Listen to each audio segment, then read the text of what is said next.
नमस्कार दोस्तों, स्वागत है अपने यूट्यूब चैनल जीके फैक्ट्री के अंदर। दोस्तों, इस वीडियो के अंदर आज देखने वाले हैं 18 फरवरी 2022 के करंट अफेयर्स एवं उनसे संबंधित स्टैटिस्टिक्स जीके। तो वीडियो के अंत तक जरूर बने रहना। अगर आपको वीडियो पसंद आए तो लाइक करना, चैनल पर आप न्यू हैं तो चैनल को सब्सक्राइब करना, साथ ही बेल आइकन को भी प्रेस कर देना ताकि नेक्स्ट वीडियो का नोटिफिकेशन आपको सबसे पहले मिल सके। चलिए शुरुआत करते हैं। पहला क्वेश्चन हो जाएगा कि हाल ही में किस बैंक के द्वारा एग्री इन्फिनिटी कार्यक्रम शुरू किया गया है। तो हाल ही के अंदर एग्री इन्फिनिटी जो कार्यक्रम है वो यस बैंक के द्वारा शुरू किया गया। किस बैंक के द्वारा शुरू किया गया? यस बैंक के द्वारा। तो एग्री इन्फिनिटी कार्यक्रम है वो यस बैंक के द्वारा शुरू किया गया है। और यस बैंक की बात करें, यस बैंक की स्थापना 2004 के अंतर्गत होती है और यस बैंक का जो मुख्यालय है वो मुंबई महाराष्ट्र के अंतर्गत है। यस बैंक के सीईओ प्रशांत कुमार हैं और यस बैंक की जो टैगलाइन है वो हमारी विशेषज्ञता का अनुभव करें। यस बैंक के सीईओ कौन है? प्रशांत कुमार है। और इस बैंक की जो स्थापना है वो 2004 के अंदर होती है, मुंबई महाराष्ट्र। ठीक है, अगला क्वेश्चन हो जाएगा, हाल ही में किसके द्वारा डार्क नेट के माध्यम से मादक पदार्थों की तस्करी का मुकाबला करने के लिए समाधान खोजने के लिए डार्क थॉन 2022 का आयोजन किया गया? डार्क थॉन 2022 का संबंध किससे है? तो डार्क थॉन 2022 का जो संबंध है वो मादक पदार्थों की तस्करी को रोकने के लिए, किसके रोकने के लिए? मादक पदार्थों की तस्करी को रोकने के लिए डार्क थॉन 2022 का आयोजन किया गया है। और जिसका संबंध है ये एनसीबी से संबंधित हो जाएगा। किससे संबंधित हो जाएगा? एनसीबी से हो जाएगा, नारकोटिक्स कंट्रोल ब्यूरो। एनसीबी की फुल फॉर्म है नारकोटिक्स कंट्रोल ब्यूरो, जो कि मादक पदार्थों को रोकने के लिए। महानिदेशक एनसीबी के, नारकोटिक्स कंट्रोल ब्यूरो एनसीबी के जो महानिदेशक है वो सत्यनारायण प्रधान हो जाएंगे। कौन हो जाएंगे? एनसीबी के महानिदेशक सत्यनारायण प्रधान। और नारकोटिक्स कंट्रोल ब्यूरो एनसीबी का जो मुख्यालय है वो कहाँ पर है? दिल्ली के अंतर्गत है। नारकोटिक्स कंट्रोल ब्यूरो की जो एनसीबी की स्थापना है वो 1986 के अंतर्गत होती है। अगला क्वेश्चन हो जाएगा, कुंस्योम योजना का संबंध किस राज्य से है? तो कुंस्योम योजना का संबंध है वो किस राज्य से है? तो कुंस्योम योजना का संबंध है वो लेह लद्दाख से हो जाएगा। किससे हो जाएगा? लेह लद्दाख। कुंस्योम योजना का संबंध लद्दाख से हो जाएगा। जो कुंस्योम योजना है ये लद्दाख स्वायत्त पहाड़ी विकास परिषद ने विकलांग व्यक्तियों के लिए योजना शुरू की है। कुंस्योम योजना किसके लिए शुरू की गई है? तो जो कुंस्योम योजना है ये लेह ने विकलांग व्यक्तियों के लिए कुंस्योम योजना की शुरुआत की गई है। और इसका अर्थ है कि सभी के लिए समान और सभी के लिए उचित। इसका उद्देश्य भी समावेशी और सुलभ लद्दाख है। और इस योजना के तहत जो जरूरतमंद का हिल काउंसिल जरूरतमंद जो लोगों को है वो 90% सब्सिडी सहायक उपकरण तकनीकी मुहैया कराना है। और बात करें लद्दाख की, तो लद्दाख के जो उपराज्यपाल है वो आर.के. माथुर हो जाएंगे, राधा कृष्ण माथुर हैं। और नेक्स्ट क्वेश्चन हो जाएगा कि G20 शिखर सम्मेलन 2023 का जो G20 शिखर सम्मेलन है उसका संस्करण कौन सा होगा? 18वां संस्करण है। तो G20 शिखर सम्मेलन 2023 के है वो किस देश के अंदर आयोजित किया जाएगा? तो G20 शिखर सम्मेलन 2023 का जो आयोजन है वो इंडिया के अंदर किया जाएगा। किस देश में किया जाएगा? भारत के अंदर आयोजित होने वाला G20 शिखर सम्मेलन 2023। G20 की जो अध्यक्षता है वो भारत करने वाला। कब से अध्यक्षता करेगा भारत? तो G20 की अध्यक्षता है वो 1 दिसंबर 2022 से 30 नवंबर 2023 तक करने वाला है। G20 जो शिखर सम्मेलन है इसके अंतर्गत टोटल 19 देश और एक यूरोपियन संघ सम्मिलित हैं। तो इन दो टोटल 20 सदस्यों की जो इन देशों के वित्त मंत्री तथा जो सेंट्रल बैंक होते हैं, जैसे भारत के अंदर आरबीआई है, तो इसके गवर्नर एक वित्त मंत्री और गवर्नर 2 सदस्य प्रत्येक देश से भाग लेते हैं। तो इनकी जो प्रमुख अर्थव्यवस्था पर बैठक होती है वो G20। तो इसकी जो 2023 के अंदर अध्यक्षता करने वाला है वो इंडिया करने वाला है। तो इसके लिए भारत सरकार ने G20 सचिवालय की स्थापना की। किसकी स्थापना की है? G20 सचिवालय की स्थापना की है। और इस G20 सचिवालय की 4 सदस्य बनाए गए हैं। कौन कौन है G20 सचिवालय के 4 सदस्य? वित्त मंत्री निर्मला सीतारमण है, गृह मंत्री अमित शाह को सदस्य बनाया गया है और विदेश मंत्री जो एस जयशंकर है और जो G20 शेरपा है वो पीयूष गोयल को। टोटल कितने सदस्य बनाए गए हैं?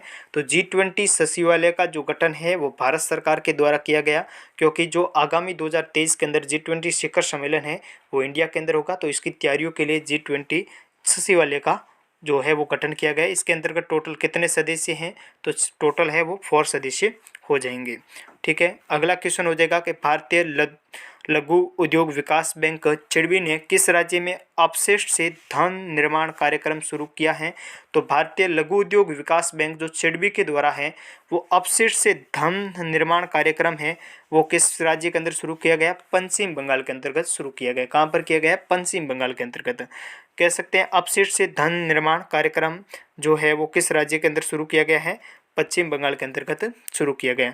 और सिडबी की बात करें तो सिडबी की स्थापना है वो 2 अप्रैल 1990 के अंदर होती है और सिडबी का जो मुख्यालय है वो लखनऊ के अंतर्गत है। सिडबी के अध्यक्ष शिव सुब्रमण्यम रमन हो जाएंगे। कौन हो जाएंगे? शिव सुब्रमण्यम रमन हो जाएंगे। और नेक्स्ट क्वेश्चन दे रखा है, हाल ही में कला रामचंद्रन को किस शहर की पहली महिला पुलिस आयुक्त नियुक्त किया गया है? तो जो कला रामचंद्रन है ये गुरुग्राम की पहली महिला पुलिस आयुक्त नियुक्त की गई है। कहाँ के? गुरुग्राम में अब तक 8 पुलिस आयुक्त नियुक्त हो चुके हैं, उनमें पहली महिला है वो कला रामचंद्रन है। कौन है? कला रामचंद्रन है जो गुरुग्राम की पहली महिला पुलिस आयुक्त नियुक्त किया गया है। और गुरुग्राम के अंदर बात करें तो गुरुग्राम से महत्वपूर्ण है कि भारत का पहला हेली हब कहाँ खोला जा रहा है? तो भारत का पहला हेली हब गुरुग्राम के अंदर खोला जा रहा है। और इंटरनेशनल सोलर अलायंस का मुख्यालय कहाँ पर है? तो इंटरनेशनल सोलर अलायंस जो अंतर्राष्ट्रीय सौर गठबंधन है इसका मुख्यालय गुरुग्राम हरियाणा के अंतर्गत है। और भारत का पहला ग्रीन एटीएम कहाँ पर खोला गया? तो भारत का पहला ग्रीन एटीएम गुरुग्राम हरियाणा हो जाएगा। और अगला क्वेश्चन दे रखा है, हाल ही में किसे business standard banker of the year 2021 के लिए चुना गया है? तो business standard banker of the year 2021 के लिए किसे चुना गया है? संदीप बख्शी को चुना गया। किसे चुना गया है? संदीप बख्शी को bank standard banker of the year 2020-21 के लिए चुना गया है संदीप बख्शी को। वर्तमान में संदीप जो बख्शी है इनका संबंध किस बैंक से है? तो वर्तमान में संदीप बख्शी आईसीआईसीआई बैंक के प्रबंध निदेशक है और मुख्य कार्यकारी अधिकारी भी हैं। और हाल ही में किस बैंक के द्वारा 6S अभियान शुरू किया गया है? 6S अभियान का संबंध है पीएनबी से, पंजाब नेशनल बैंक हो जाएगा। किस बैंक से है? 6S अभियान का संबंध है पीएनबी से हो जाएगा। और जो विकलांग कर्मचारियों के लिए pride CRMD module app launch किया गया है, तो विकलांग कर्मचारियों के लिए प्राइड CRMD मॉड्यूल ऐप है वो किस बैंक के द्वारा लॉन्च किया गया है? वो भी पीएनबी पंजाब नेशनल बैंक के द्वारा लॉन्च किया गया है। ठीक है, अगला क्वेश्चन हो जाएगा, हाल ही में आईसीसी द्वारा जनवरी 2022 के लिए प्लेयर ऑफ द मंथ किसे चुना है? तो हाल ही के अंदर आईसीसी द्वारा जनवरी 2022 के लिए प्लेयर ऑफ द जो मंथ चुना गया है वो किसे चुना गया है? किंगन पीटरसन को प्लेयर ऑफ द मंथ 2022 चुना गया है जनवरी महीने के लिए। और बात करें प्लेयर ऑफ द मंथ, ये आईसीसी द्वारा है वो जनवरी 2021 से शुरू की जाती है।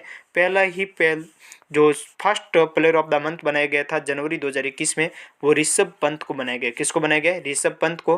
वर्तमान 2022 के लिए जो प्लेयर ऑफ द मंथ जनवरी का चुना गया है वो किंगन पीटरसन को चुना गया है। ए ऑप्शन करेक्ट हो जाएगा। और टेस्ट क्रिकेट में 600 विकेट लेने वाले पहले तेज गेंदबाज कौन है? तो टेस्ट क्रिकेट में 600 विकेट लेने वाले पहले तेज गेंदबाज है वो जेम्स एंडरसन हो जाएंगे। और हाल ही में किस से द्रोणाचार्य पुरस्कार विजेता प्रख्यात क्रिकेट कोच का निधन हो गया है? वो तारक सिन्हा हो जाएंगे। कौन हो जाएंगे? तारक सिन्हा। और ICC women one day cricketer of the year किसे चुना गया है? ICC women one day cricketer of the year है वो स्मृति मंदाना को चुना गया है। और वनडे क्रिकेट में सबसे कम उम्र में शतक लगाने वाली महिला खिलाड़ी कौन है? एमी हंटर हो जाएगी।